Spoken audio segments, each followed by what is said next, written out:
Please ಬೇರ್ with my voice. Hi ಎಲ್ರಿಗೂ ನಮಸ್ಕಾರ, ನಾನು ನಿಮ್ಮ ಕಾವ್ಯ. ವಿಡಿಯೋನ ತುಂಬ ತಡವಾಗಿ ಮಾಡ್ತಾ ಇದ್ದೀನಿ. ಕಾರಣ ಬಿಗ್ ಬಾಸ್ ಮನೆ ಹೊರಗೆ ಬಂದ ಮೇಲೆ ನನಗೆ ಎಷ್ಟು ಜನರ ಪ್ರೀತಿ ಸಪೋರ್ಟ್ ಸಿಕ್ಕಿರುತ್ತೆ ಅನ್ನೋದನ್ನು ಇಮ್ಯಾಜಿನೂ ಮಾಡಿರಲಿಲ್ಲ. ಅದನ್ನು ಡೈಜೆಸ್ಟ್ ಮಾಡ್ಕೊಳ್ಳೋದಕ್ಕೆ ಸ್ವಲ್ಪ ಟೈಮ್ ಹಿಡಿತು. ಫಸ್ಟ್ಲಿ ನನಗೆ ಅವಕಾಶ ಕೊಟ್ಟಿರೋ ಕಲರ್ಸ್ ಕನ್ನಡ ವಾಹಿನಿಗೆ ಥ್ಯಾಂಕ್ ಯು ಸೋ ಮಚ್.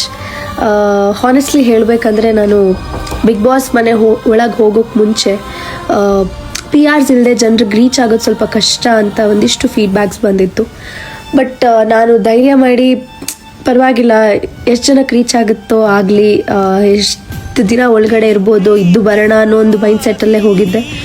ಹೊರಗೆ ಬಂದು ನೋಡ್ತೀನಿ, ಲಿಟ್ರಲಿ ಸೋಷಿಯಲ್ ಮೀಡಿಯಾದಲ್ಲಿ ಆ ವಿಡಿಯೋಸ್ ಆಗಿರಲಿ, ಆ ಫೋಟೋಸ್ ಆಗಿರಲಿ ಎಡಿಟ್ ಮಾಡೋದಕ್ಕೆ ಎಷ್ಟು ಎಫರ್ಟ್ ಆ್ಯಂಡ್ ಟೈಮ್ ಬೇಕಾಗುತ್ತೆ ಅನ್ನೋದು ನನಗೆ ಗೊತ್ತು.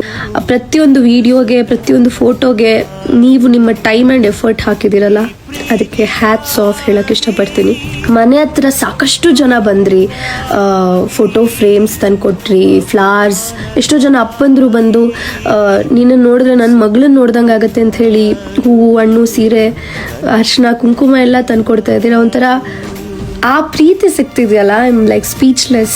ಹಾಗೆ ಟ್ಯಾಟೂ ಹಾಕ್ಸ್ಕೊಂಡಿರೋದ್ರ ಬಗ್ಗೆ ಮಾತಾಡಲೇಬೇಕು ನಾನು.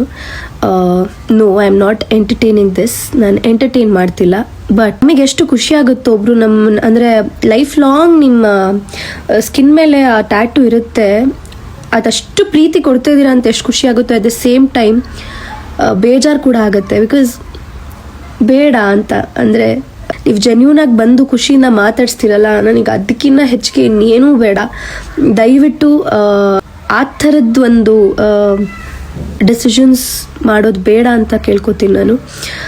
ಅದು ಬಿಟ್ಟರೆ ಪೋಸ್ಟರ್ಸ್ ಆಗಿರಲಿ, ಆಟೋ ಮೇಲೆ ಸ್ಟಿಕ್ಕರ್ಸ್ ಆಗಿರಲಿ, ಒಂಥರ ಫುಲ್ಫಿಲ್ ಆಗ್ತಾ ಇದೆ ಲೈಫ್ ನನಗೆ. Thanks for everything. ನನ್ನ ಪ್ರೀತಿ ಮಾಡೋರಿಗೆ, ನನ್ನ ಸಪೋರ್ಟ್ ಮಾಡೋರಿಗೆ ನನ್ನ ತುಂಬ ಹೃದಯದ ಧನ್ಯವಾದಗಳು. Thank you.